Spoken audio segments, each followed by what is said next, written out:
ক্ষমা কৰি দিবি দে খুবা মুৰবী হ'লে মই চাম তাই আজিৰ পৰা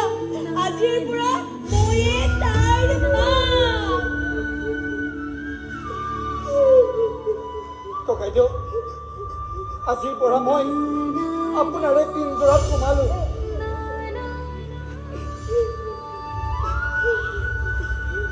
খুবা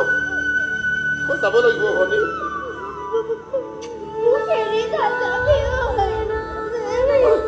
মই যাব লাগিব